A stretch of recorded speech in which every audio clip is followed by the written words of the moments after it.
नमस्कार, मैं हूं प्रेम कुमार। स्वागत है आपका प्रणाम इंडिया में। राजस्थान में चुनाव संपन्न हो गया, छिटपुट हिंसा हुई, भारी तनाव रहा, लेकिन इसके बावजूद मतदान संपन्न हो गए। एक बड़ा महाअभियान लोकतंत्र का इतिश्री हुआ है जहां तक मतदान का सवाल है। आगे मतगणना, नतीजे जिसके लिए वोटिंग होती है होना बाकी है।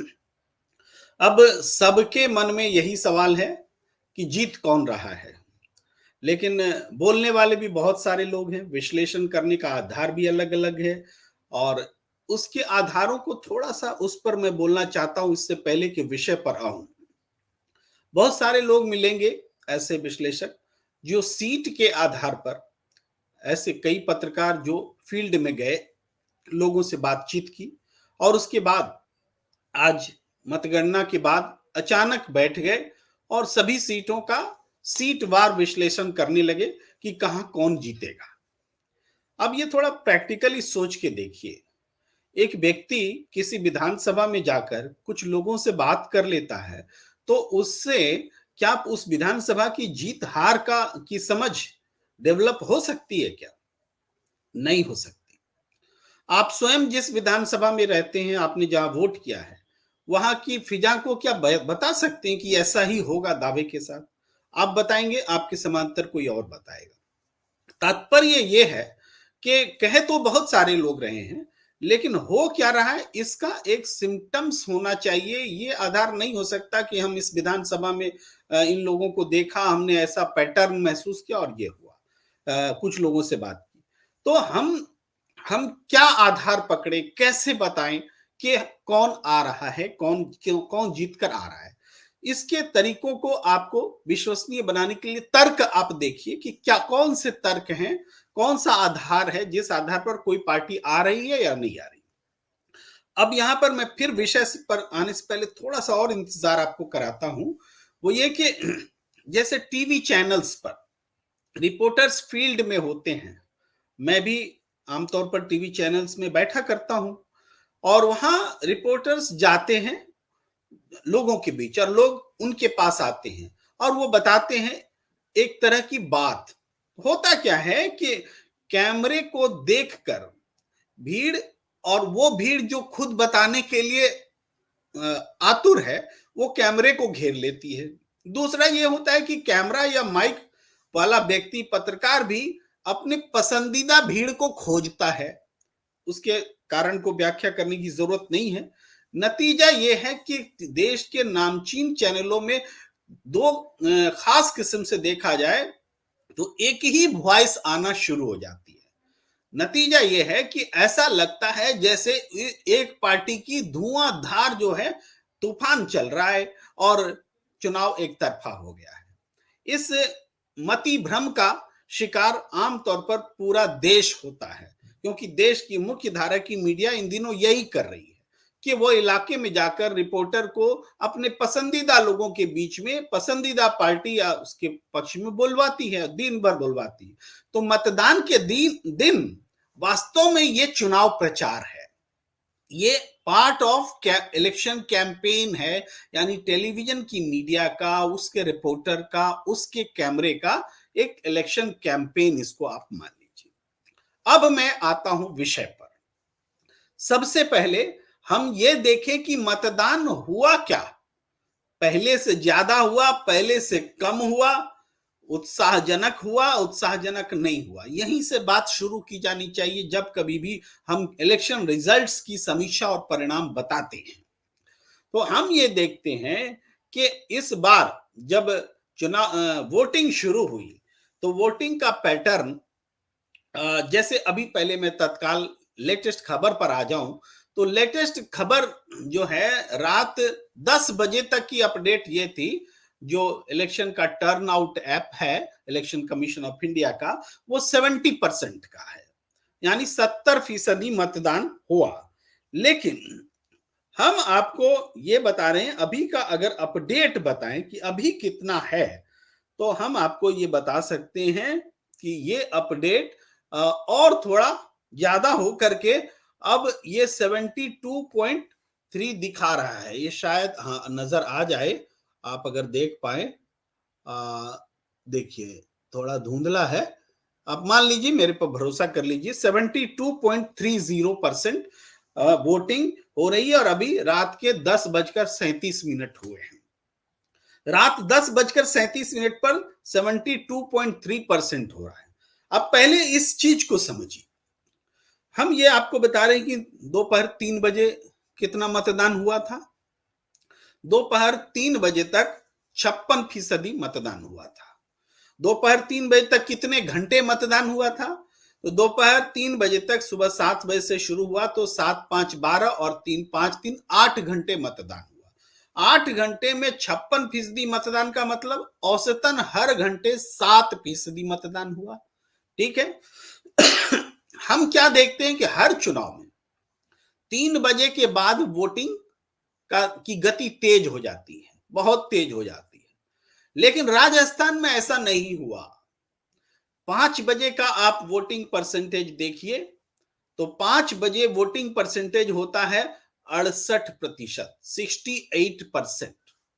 इसका मतलब क्या है? 3 बजे और 5 बजे के बीच 56 में 12 जोड़ लीजिए, 12%। मैं फ्रैक्शंस में नहीं जा रहा हूं, मोटे पे बात कर रहा हूं। 12% वोटिंग इस 3 और 5 बजे के बीच हुई। इसका मतलब क्या हुआ? पर आवर 1 घंटे में अंतिम दो जो 3 से 5 बता रहे हैं, इस दौरान 6% वोटिंग पर आवर हुई। अभी हम देख रहे थे 3 बजे तक 7% का एवरेज था और 3 से 5 वो घटकर 6% का हो गया। विश्वास होता है, लेकिन विश्वास करना पड़ेगा, ये आंकड़ा है। तो हम ये देख रहे हैं, ये ट्रेंड अलग है। आज राजस्थान में अलग है, वोटिंग कम हो गया। और 5 बजे के बाद 1 घंटा और मतदान हुआ है 6 बजे तक। तो चुनाव आयोग जब हर 2 घंटे में अपडेट करने में सक्षम है, तो 6 बजे मतदान हो गया तो 8 बजे तक उसको अपडेट हो जाना चाहिए था, लेकिन नहीं हुआ। 8:30 बजे होना चाहिए था, नहीं हुआ।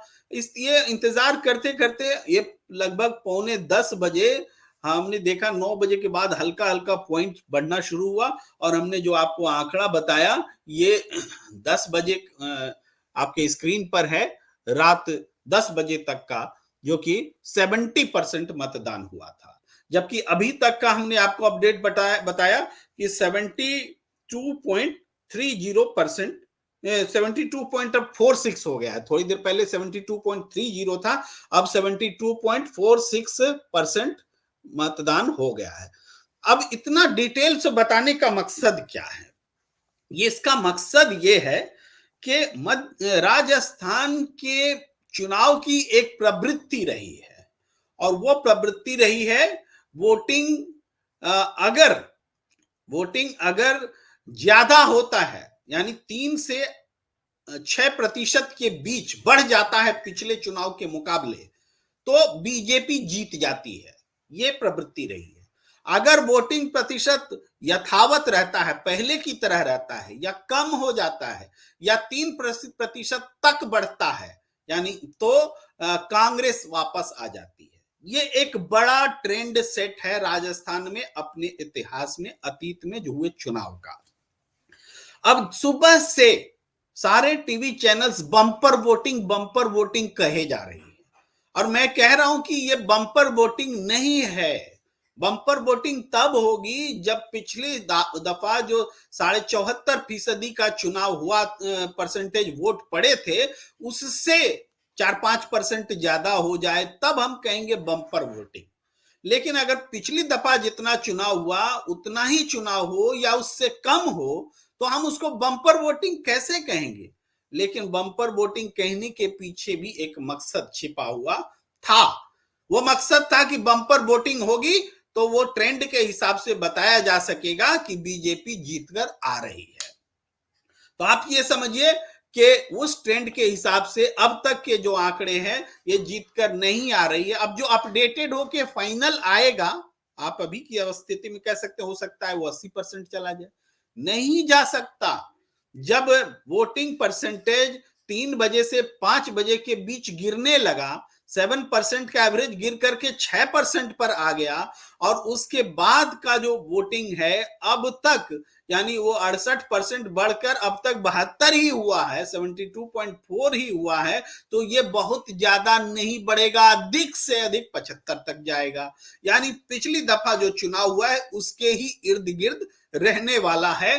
ये बात समझ लीजिए। ये मैंने कुछ बातें जो बताई है, ये हालांकि कुछ प्रतिक्रियाएं आ रही हैं कि बीजेपी जीत रही है, पीएमबी राइटर्स ट्रैवल चैनल कह रहे हैं कि जीत रही है। मैं उसमें नहीं जाता, आपकी अपनी राय हो सकती है और लोगों की राय हो सकती है, सबका स्वागत है। मैं भी एक पैटर्न और एक तरीके से आपको बताने की कोशिश कर रहा हूं कि क्या हुआ, कैसे हुआ। अब देखिए, इसके बाद हम आते हैं इस बात पर कि लोग, राजनीतिक दल क्या प्रतिक्रिया दे रहे हैं और कैसे प्रतिक्रिया दे रहे हैं। टीवी चैनल की डिबेट में जो बीजेपी के बड़े नेता हैं, कांग्रेस के बड़े नेता, वो लोग क्या कह रहे हैं। सब लोग अशोक गहलोत और सचिन पायलट के हाल के, आज के बयानों की तुलना कर रहे हैं और कह रहे हैं कि देखो इन दोनों में लड़ाई फिर छिड़ गई है और ये लोग दोनों आगे भी लड़ते ही रहेंगे, ये कह रहे हैं। मैं कहता हूं कि चलिए ये बात सही है, ये दोनों आगे भी लड़ते रहेंगे। दोनों स्पर्धी हैं, दोनों नेतृत्व के लिए लड़ रहे हैं, लेकिन दोनों ने इलेक्शन के लिए काम किया है और एक साथ काम किया है, ये सच्चाई है। अब वोट हो जाने के बाद अगर कांग्रेस के नेताओं की बीच की ये लड़ाई बीजेपी के लिए विषय है विचार का, तो इसके मायने क्या हुए। इसके मायने हैं कि कांग्रेस की चुनौती इतनी बड़ी है कि आप, बीजेपी को लगता है कि कांग्रेस आ सकती है, इसीलिए वो गहलोत और सचिन पायलट के बीच लड़ाई में आनंद ले रही है और इस लड़ाई को आग लगे इस हिसाब से बात कर रही है। तो ये एक रिएक्शन है बीजेपी की ओर से, जो ये बताता है कि उनको अपने जीतने का विश्वास नहीं है। दूसरी बात यह है कि जो कुछ मैं आपको ये भी बताना चाहता हूं कि इस आधार पर देखा जाए कि हुआ क्या है। बीते पूरा जो चुनाव प्रचार हुआ, इस चुनाव प्रचार में क्या हुआ, कांग्रेस ने वेलफेयर स्कीम्स को लेकर के आगे बढ़ाया और बीजेपी भी वेलफेयर स्कीम्स पर आई। लेकिन अंतिम 3 दिनों में कुछ ऐसा हुआ कि इलेक्शन की फिजा बदलती दिखी। हिंदुत्व पर चुनाव आता दिखा, पनौती के इर्द गिर्द बात होती दिखी, लेकिन फिर भी वेलफेयर स्कीम से जनता का ध्यान हटाया जा नहीं सका।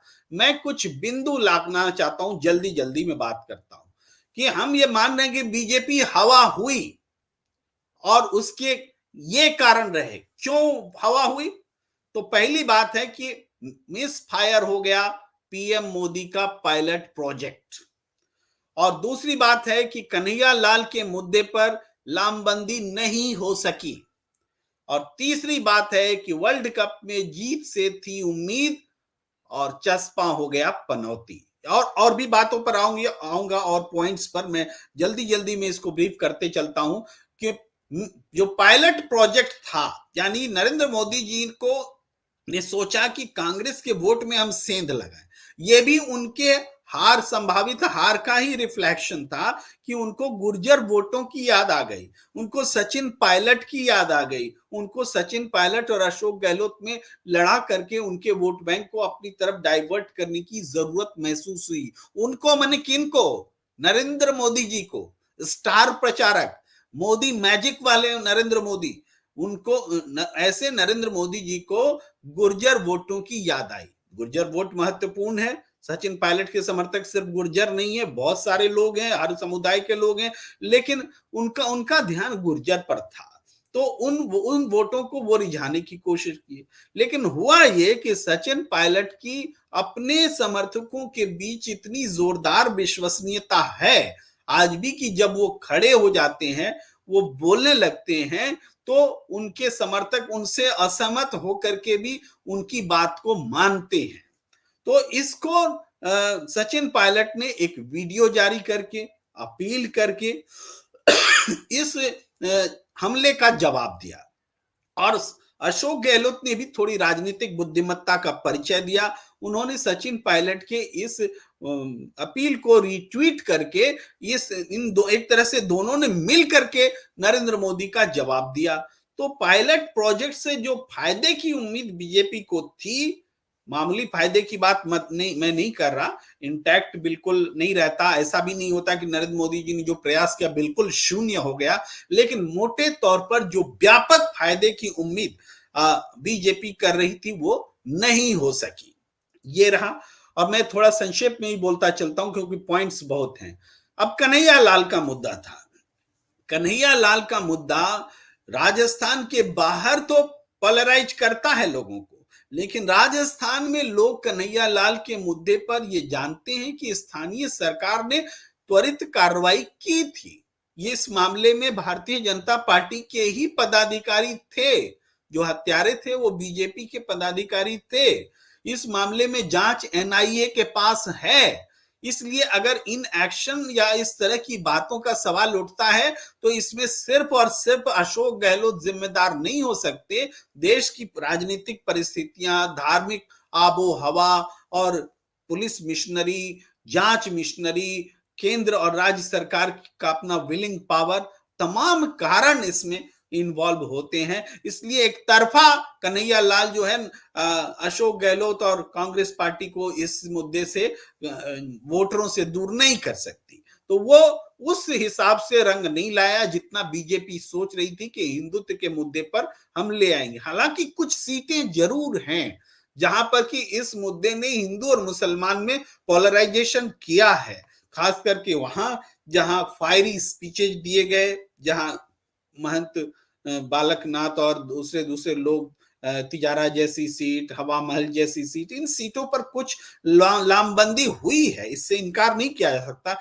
लेकिन हम तो पूरे राजस्थान की बात कर रहे हैं ना, तो उस हिसाब से हम इम्पैक्ट को हम इतना नहीं देखते कि बीजेपी ने कांग्रेस से कोई वोट बैंक छीन लिया है या अतिरिक्त वोट बैंक पैदा कर लिया। जो समर्थक थे वो तो थे, नया वोटर्स कांग्रेस से छीन कर इस मुद्दे पर उनके पास नहीं आया है, ये मैं कह रहा हूं। आगे देखिए कि बीजेपी इस कारण भी हवा हुई कि टनल जिसमें चल रहा है बचाव कार्य, बीजेपी को उम्मीद थी कि टनल का रेस्क्यू ऑपरेशन वोटिंग से पहले पूरा हो जाएगा तो हम उस पर हम उसको भुना सकेंगे कि हमने ये उपलब्धि हासिल की, हमने ऐसे लोगों को की जान बचाई। इससे पहले एक पॉइंट जो रह गया था वो क्रिकेट वाला पॉइंट था, उस पर भी बात कर लेते हैं कि क्रिकेट में पूरी तैयारी थी कि क्रिकेट में जीतेंगे, खिलाड़ियों को पूरे राजस्थान में घुमाएंगे, सारे होर्डिंग्स और पर्चा जो भी है उसमें नरेंद्र मोदी या बीजेपी को भर देंगे और इसका फायदा उठाएंगे। ऊपर वाले ने यह मौका भी बीजेपी से छीन लिया और ये मौका उनके पास नहीं आया। उसके बाद अब आते हैं ये टनल वाले पॉइंट पर, ये रेस्क्यू ऑपरेशन भी समय पर नहीं हो सका और खिंच गया। तब अब देखिए कि इनका रिएक्शन कि जिस दिन प्रचार खत्म हुआ ये चले गए मथुरा, नरेंद्र मोदी जी मथुरा चले गए, वहां से मीराबाई की जयंती मनाई जाने लगी, वहां से मैसेजिंग होने लगा कि हम जैसे चुनाव प्रचार अभी भी हमारा कंटिन्यू है और कंटिन्यू रहा। तो लेकिन ये बताता है कि आपकी कमजोरी है, आप बहुत मजबूत है, ये संदेश नहीं देता है कि चुनाव प्रचार खत्म होने के बाद भी आपको तिकड़म करना पड़े चुनाव प्रचार करने के लिए। तो इसका भी कोई फायदा मिला हो ऐसा नजर नहीं आता। फिर आप देखेंगे एक महत्वपूर्ण पॉइंट है बीजेपी के लिए कि पूरे चुनाव में वसुंधरा राजे जी के समर्थक उदास रहे और जो बाकी लीडर्स हैं उनको पता नहीं था कि किस डायरेक्शन में कहां और कैसे काम करें, सब अपने अपने विधानसभा में सिमट कर रह गए। ये बीजेपी के अंदर हुआ। हालांकि हमारे पास जो खबर है हम वो आपको बताएं कि हर विधानसभा में वोटर्स को बूथ तक पहुंचाने के लिए 5-5 करोड़ रुपए का जो की व्यवस्था की गई खर्च करने के लिए कि आप वोटर्स को बूथ तक ले जाइए, एक्स्ट्रा एफर्ट्स कीजिए। बीजेपी ने यह व्यवस्था की और आप जानते हैं कि बीजेपी दुनिया की सबसे पैसे वाली पार्टी है, दौलत वाली पार्टी है, वो ये 5-5 करोड़ हर विधानसभा में बूथ तक कार्यकर्ताओं को पहुंचाने के लिए कर सकती है और उसने किया। अब इसमें कितना फर्क पड़ा इसको हम नहीं बता सकते। हो सकता है कि इससे बीजेपी को फायदा हुआ हो, इससे उस लोग उसके समर्थक वोटर्स तक गए हो, तो इसका आकलन हम नहीं कर सकते, लेकिन इसका बेनिफिट उसको मिला होगा बीजेपी को, ये चीज है। अब मैं कुछ पॉइंट्स लेकर आता हूं कि बीजेपी की रणनीतिक भूल नंबर 1 क्या है। कि सबसे पहले हमने थोड़ी चर्चा की थी कि अशोक गहलोत और सचिन पायलट के विवाद को छू करके बीजेपी ने भारी भूल की। इस विवाद को उन्होंने छुआ तो खुद बीजेपी के भीतर जो अलग अलग फैक्शंस थे, जो बोल नहीं पा रहे थे, उनके भीतर का विवाद, उनका अंतर्द्वंद, उनका गुस्सा वो बढ़ा। वो एनर्जी बीजेपी के लिए पैदा नहीं हुई, उल्टे पूरे राजनीतिक परिदृश्य में ये देखने को आया कि जो कांग्रेस में जो विवाद है वहां यूनिटी हो गई। भाई दिखावे की भी हुई, लेकिन रणनीतिक तौर पर हुई तो, लेकिन यहां यूनिटी नहीं दिखी बीजेपी में। तो ये बड़ी भूल भारतीय जनता पार्टी से हुई है कि उन्होंने अशोक गहलोत और सचिन पायलट के विवाद को छुआ, उस पर टिप्पणी की, उसको डिबेट में लाया, उसको चर्चा में लाया। इससे क्या हुआ कि दोनों गुट अपने वर्चस्व के लिए, अपने आप को मजबूत करने के लिए, अपने समर्थकों को जिताने के लिए अपने प्रयासों को उन्होंने दुगना तिगुना कर दिया। ये कांग्रेस को फायदा कर गया बीजेपी की ये रणनीति, ये इसको हम भूल के तौर पर देखते हैं। फिर कांग्रेस के वोटरों में ये संदेश गया कि कांग्रेस वापस आ सकती है। आम वोटरों में भी ये संदेश गया कि बीजेपी सचिन पायलट और अशोक गहलोत के विवाद को छू रही है, इसका मतलब है कि कांग्रेस वापस आ सकती है। अब इस जब ऐसे संदेश जाने लगते हैं तो मुरझाया हुआ जो चेहरा होता है उसमें भी जान आ जाती है। तो ये हुआ, जो कांग्रेस को रिवाज के हिसाब से सत्ता की दौड़ से ही बाहर हो जाना चाहिए था, वो सत्ता के एकदम सामने खड़ी हो गई और सिचुएशंस उनको हेल्प करने लगे। चाहे वर्ल्ड कप वाली घटना हो, चाहे रेस्क्यू ऑपरेशन की घटना हो, ये तमाम घटनाएं बीजेपी के हिसाब से नहीं घटित हो सकी। एक और पॉइंट आगे हम देखते हैं कि राजनीतिक भूल नंबर 2 क्या है। वो है वसुंधरा राजे का अपमान करना। बीजेपी को बहुत महंगा साबित हुआ है और वसुंधरा समर्थकों का उत्साह ही खत्म हो गया।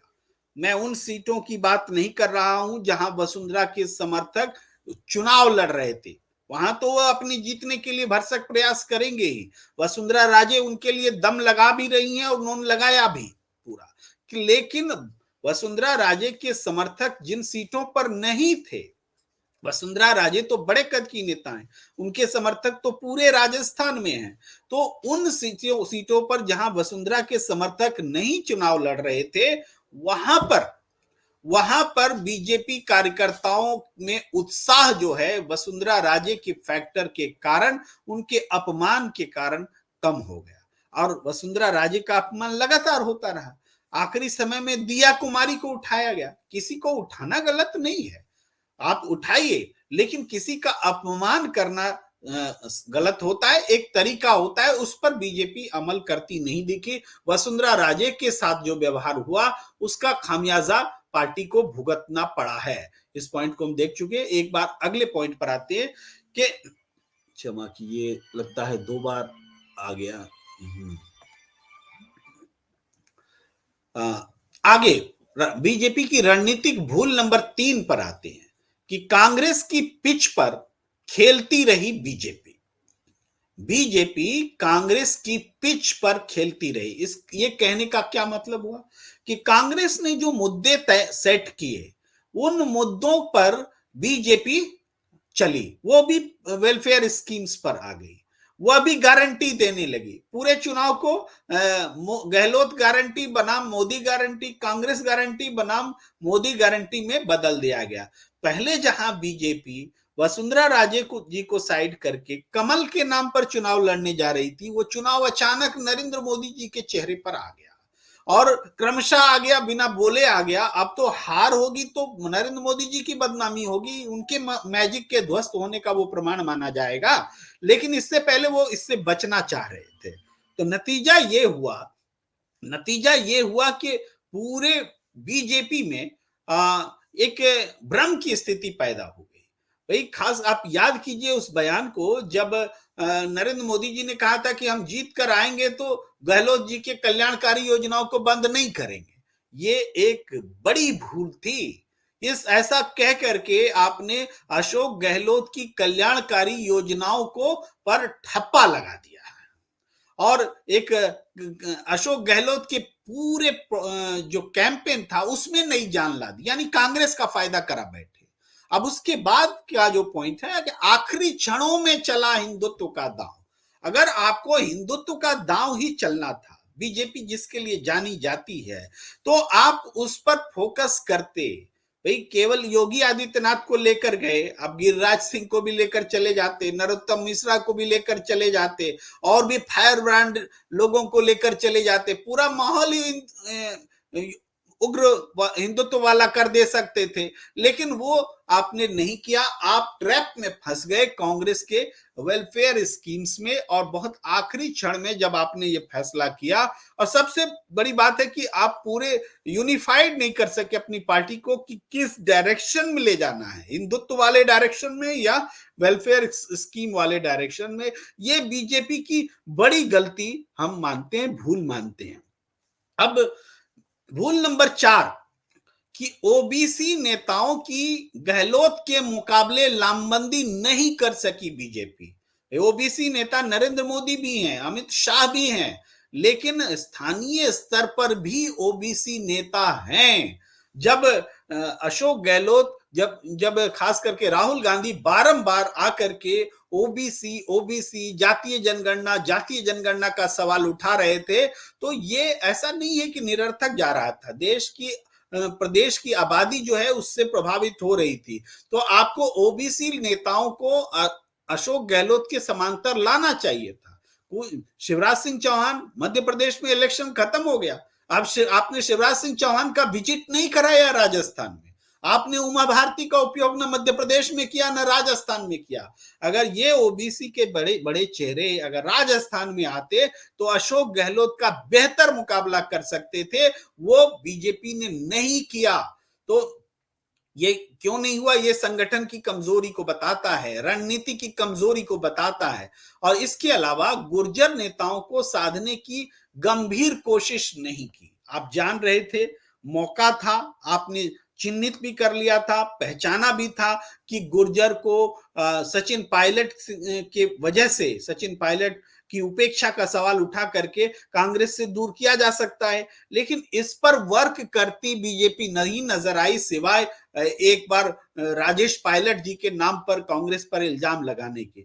अगर राजेश पायलट जी की हत्या का इल्जाम अगर गांधी परिवार पर लगाया जाएगा, उनकी दुर्घटना को हत्या बताया जाएगा और यह कहा जाएगा कि सचिन पायलट की भी हत्या हो सकती है, तो इन बातों पर यकीन कर गुर्जर समुदाय करने के लिए तैयार नहीं हो सकता। इसका और कुछ बैकअप सबूत होना चाहिए, तब होगा, नहीं तो ये बैकफायर करेगा। और सचिन पायलट जब स्वयं बोल नहीं रहे हैं तो इस बात को आप कैसे मुद्दा बना सकते हैं? तो ये जो गुर्जर जिनको आप अपनी ओर कर सकते थे, सचिन पायलट के बाकी समर्थकों को भी अपनी ओर कर सकते थे, आपने उसको अपनी ओर नहीं करने में सफलता हासिल नहीं की। ये बड़ा पॉइंट है। ये जो दिखा है, पूरे राजस्थान में दिखा है। हमने पूरे राजस्थान के वोटिंग पैटर्न को में जो बदलाव आया है उसको चिन्हित करने के लिए जो जो कारण हो सकते हैं, उन कारणों को हमने आपके सामने रखने की कोशिश की है और कर रहा हूं, और आगे भी आपके सामने कुछ पॉइंट्स लेकर आता हूं। देखिए, कांग्रेस ने अब दूसरी तरफ से क्या क्या ब्रह्मास्त्र छेड़े। कांग्रेस एक तो ये तस्वीर अपने आप में बहुत प्रभावशाली रही कि अशोक गहलोत और सचिन पायलट हाथ मिला रहे हैं और राहुल गांधी बीच में है। इसको पूरा एडवर्टाइज किया गया, अखबारों में पर्चे बांटे गए, जनता के बीच इस तस्वीर को पहुंचाया गया। इसके बाद गुजराती बनाम मारवाड़ी, ये ब्रह्मास्त्र अशोक गहलोत ने छेड़ा छोड़ा, और ये ब्रह्मास्त्र इतना कारगर है कि पूरे मध्य राजस्थान में भी नहीं, लेकिन 5%, 10% वोटर्स को भी के भी दिल को जरूर छू रहा है कि जब अशोक गहलोत गुजरात जाते हैं वोट मांगने, तो नरेंद्र मोदी कहते हैं कि मारवाड़ी आया है, गुजराती पर यकीन कीजिए, गुजराती कहां जाएगा। और यही बात जब अशोक गहलोत ने याद दिला दी, तो निश्चित रूप से बहुत बड़ा फर्क नहीं पड़ता, क्योंकि इसके लिए भी टाइम देना पड़ता है, इसके लिए भी एफर्ट्स करने पड़ते हैं कि ये संदेश सब तक पहुंचे। उस मामले में थोड़ी कमजोर ही रही, लेकिन मुद्दा उन्होंने उठा दिया, तो ये भी बड़ा ब्रह्मास्त्र था। दूसरा कांग्रेस का ब्रह्मास्त्र था गारंटी बनाम गारंटी। ये जो नरेंद्र मोदी जी गारंटी दिए फिर रहे थे मध्य प्रदेश और दूसरे प्रदेशों में, तो राजस्थान में एक गहलोत की गारंटी जो 7 गारंटी बनकर चली, और लगातार उसमें गारंटी जुड़ती चली गई। राहुल गांधी ने भी जोड़ा, प्रियंका गांधी ने भी जोड़ा, वो 25 लाख की चिरंजीवी योजना 50 लाख की हो गई, और रसोई योजना का जिक्र हुआ। ये तमाम चीजें चर्चा में आ गई। चिरंजीवी बनाम जो गारंटी चला ना, गारंटी बनाम गारंटी, तो इसमें तमाम चीजें चर्चा में आई। कुछ और रिएक्शंस आ रहे हैं, मैं उनकी प्रतिक्रिया ले लेता हूं। रंजीत सरकार कह रहे हैं कि बीजेपी जीत रही है। करण लूथरा कह रहे हैं पनौती गया इस बार।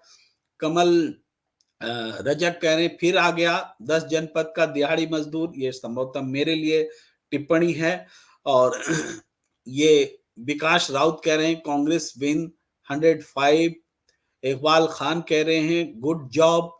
इस तरीके से तमाम प्रतिक्रियाएं हैं। बस मेरा यही आग्रह रहता है, आप खुलकर प्रतिक्रिया दीजिए, और अच्छे शब्दों में प्रतिक्रिया दे रहे हैं, और इसका स्वागत है, वेलकम है। मैं आगे अब बात को बढ़ाता हूं कि इसके आगे क्या हुआ कि एक तो चिरंजीवी योजना, जिसकी मैं बात कर रहा था कि चिरंजीवी योजना ने जबरदस्त असर डाला है, जबरदस्त का। यहां तक कि जो कही जाती है मुख्य धारा की मीडिया, उन्होंने भी जो रिपोर्टिंग की, उसमें जगह जगह ये बात सामने आई कि चिरंजीवी योजना के बारे में खुलकर बोल रहे हैं। हालांकि भारतीय जनता पार्टी ने इस बारे में ये जरूर कहा कि इसके लाभुक कौन है, इसके लाभुक सामने नहीं आए। 50 लाख वाली बात जो है, या 25 लाख वाली बात जो सही नहीं है। देखिए, आलोचनाएं हो सकती हैं, लेकिन 25 लाख का बीमा कवर देने का मतलब 25 लाख बीमा हो जाना जरूरी नहीं है। उसमें 5 लाख का भी मिलता है, और लगता है कि कुछ और बीमार होंगे तो और भी हमारा कवर हो सकता है। तो ये सुरक्षा ही बड़ी सुरक्षा होती है। इसलिए आलोचनाएं ज्यादा असर नहीं की, और चिरंजीवी योजना ने अपना असर दिखाया। ओपीएस के मुद्दे पर कर्मचारी गोलबंद रहे। ये बहुत बड़ा फैक्टर है भाई। 8 लाख कर्मचारी हैं, और जो भी कर्मचारी हैं उनके परिजन भी होंगे, कुछ वोटर वो भी होंगे, सब मिलके एक हवा भी बनाते हैं, और बीजेपी ओपीएस पर कोई गारंटी देने में विफल रही। ये एक वाइटल पॉइंट है।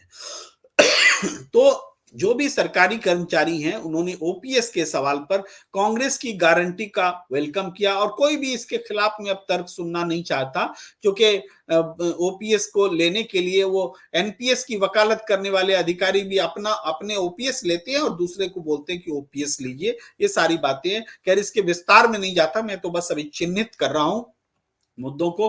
अब आगे देखिए कि और क्या पॉइंट्स हैं कि महिलाएं गोलबंद रही। महिला वोटरों को लेकर के ये बहुत बड़ी बात कही जाती है कि महिलाओं ने ज्यादा मतदान किया है, बढ़ चढ़। इसके एक्चुअल फिगर्स आएंगे तो और अच्छे से व्याख्या होगी। लेकिन महिलाओं ने जो वोटिंग किया, किसको वोटिंग किया, राजस्थान में किसको देख के महिलाएं बीजेपी को वोट करती? वसुंधरा राजे तो थी नहीं, दिया कुमारी का भी पैन राजस्थान लेवल फिगर बना नहीं, और अपने विधानसभा क्षेत्र से बाहर गई नहीं। तो कौन सी महिला नेता थी जिसके इर्द गिर्द महिलाएं एकजुट होती? नरेंद्र मोदी जी कितना महिलाओं को आकर्षित करेंगे। लेकिन गहलोत जी के पास में, कांग्रेस सरकार के पास में एक पूरी योजना थी कि महिलाओं के लिए क्या है। और एक एक साथ उज्ज्वला योजना पर बीजेपी कांग्रेस लड़ती हुई दिखी कि हम ज्यादा सस्ता देंगे, हम ज्यादा सस्ता देंगे। भाई सम्मान, वृद्धावस्था पेंशन और दूसरी चीजें या मोबाइल देना, ये सारी चीजें जो चूंकि अशोक गहलोत थोड़ा पहले से कर रहे थे, तो महिलाओं की जो तादाद दिख रही है, ये महिलाओं की तादाद बीजेपी के लिए नहीं है, कांग्रेस के लिए है। ये वाइटल फैक्टर है। और इसलिए ये जो कंक्लूजन हम निकाल रहे हैं और आपको जो कंक्लूजन बता रहे हैं कि इस रूप में कि राजस्थान में आ रही है कांग्रेस, पनौती ने खेल बिगाड़ा, 3 दिसंबर बीजेपी छूम अंतर। तो मैं स्पष्ट बोलने में यकीन रखता हूं, ये बीच बीच में गोल गोल करके बात नहीं करता हूं। सही होना गलत होना अलग चीज है, मैं कोई भविष्यवाणी नहीं करता, मैं तर्क रखता हूं और निष्कर्ष देता हूं। और इस ये देखा जाएगा, 3 दिसंबर को फिर हम बात करेंगे आपसे। लेकिन ये जो मोटे तौर पर हम बात बता रहे हैं, उस पर फिर से मैं वापस लौटता हूं। बात अधूरी है अभी कि महिलाएं जो गोलबंद हुई हैं, इन महिलाओं ने कांग्रेस के प्रति अधिक मजबूती और गोलबंदी दिखाई है बनिस्बत बीजेपी के, और ये बड़ा फैक्टर है। इसके बाद का जो एक फैक्टर कि समर्थकों ने नहीं छोड़ा पायलट का साथ।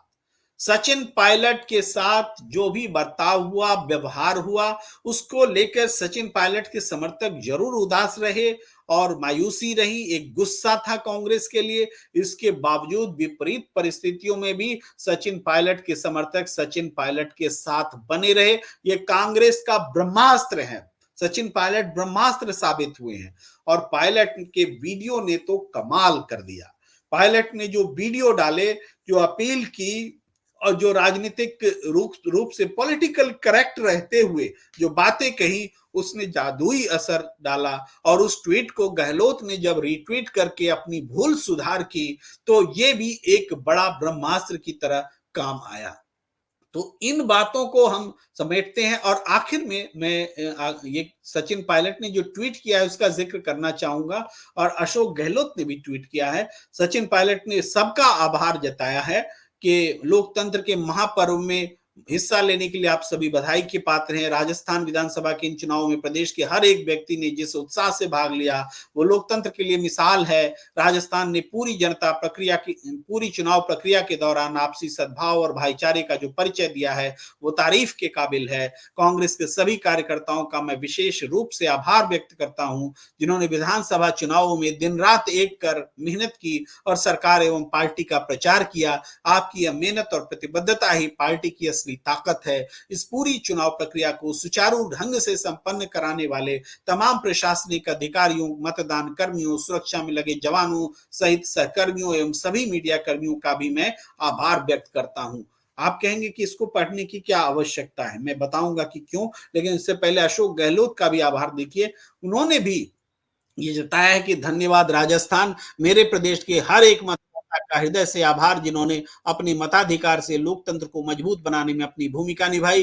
कांग्रेस के मेरे कार्यकर्ताओं, साथियों, पार्टी पदाधिकारियों एवं चुनाव प्रबंधन में जुटे सभी लोगों का विशेष रूप से धन्यवाद, जिनके परिश्रम से आगे वो मिट जाता है। मैं अभी पढ़ नहीं पाऊंगा इसको, लेकिन ये जो मैं क्यों दिखा रहा हूं, ये दोनों चीजें जिसमें कि सबका आभार प्रकट किया गया है मतदान के बाद। आमतौर पर मतदान के बाद नेता अपनी जीत का आकलन करने और इन चीजों में व्यस्त हो जाते हैं और ये आभार जताना भूल जाते हैं। आप जाइए देखिए, बीजेपी नेताओं के ट्विटर हैंडल्स देखिए, ऐसे आभार आपको नहीं नजर आएंगे। तो ये एक सबूत है कि इनमें एक कॉन्फिडेंस है वापस लौटने का, इन दोनों नेताओं में कॉन्फिडेंस है, और इसी वजह से ये उनके ट्वीट में दिख रहा है। इसलिए मैंने ये आभार वाला ट्वीट रखा, दिखाया। कुछ और भी प्रतिक्रियाएं आ रही हैं। बीजेपी आ रही है सर, भला राम जी कह रहे हैं। चलिए, आपका स्वागत है। इसके अलावा मोहम्मद साजिद कह रहे हैं बहुत ही सटीक विश्लेषण किया है सर, आपका बहुत बहुत धन्यवाद है। हालांकि भल्ला राम जी ने बहुत टिप्पणियां की हैं और हमें बुरा भला कहा है। बीजेपी को 120 सीटें वो दे रहे हैं और ये भी कह रहे हैं कि लिख के ले लो आप। चलिए, मैंने स्क्रीन पर डाल दिया, स्थायी रहेगा, मिटेगा नहीं। और साथ-साथ ये भी कह रहे हैं कि क्यों बकवास करते हो? चलिए वक़्त बताएगा कि मैं बकवास कर रहा हूँ कि क्या, लेकिन मैं एक विश्लेषण करने की कोशिश कर रहा हूँ, समझाने की कोशिश कर रहा हूँ। वो उस तरह का नहीं कि इस सीट में ये मुझे लग रहा है जीतते हुए, ये लग रहा है मुझे हारते हुए, ऐसा विश्लेषण इस तरह के विश्लेषण से मैं बचता हूँ।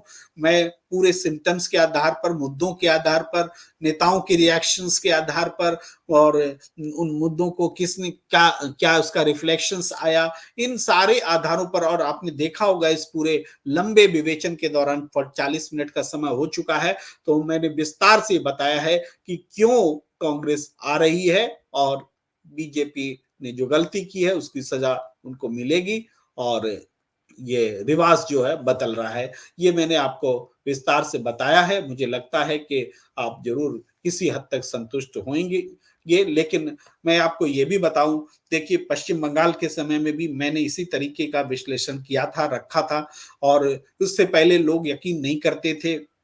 कर्नाटक हो, हिमाचल हो, बिहार हो, हर समय हमने विश्लेषण किया है। हाँ, एक आध बार हमारा विश्लेषण गलत भी हुआ है, जैसे 2019 के आम चुनाव में गलत हुआ है, वो उसमें मैं मानने में संकोच नहीं करता और ये सारा रिकॉर्डेड चीज़ें होती हैं। मैं टीवी चैनल्स में बोलता रहा हूँ, उसमें भी रिकॉर्डेड है। मैंने वो गलती हमसे हुई है, कई लोगों से होती है, हमसे भी हुई है विश्लेषण करने में, लेकिन विश्लेषण का जो आधार है वो हमने आपके सामने रखा है। तो हमें दीजिए इजाज़त, अगर आपको हमारा हमारे साथ बातचीत करना, हमारे साथ जुड़े रहना पसंद है और आगे भी समसामयिक विषयों पर इस बातचीत की निरंतरता को चाहते हैं, तो आप ज़रूर हमें लाइक कीजिए, हमारे चैनल को सब्सक्राइब कीजिए, यूट्यूब पर, फेसबुक पर, ट्विटर पर और हमें दीजिए इजाज़त। नमस्कार।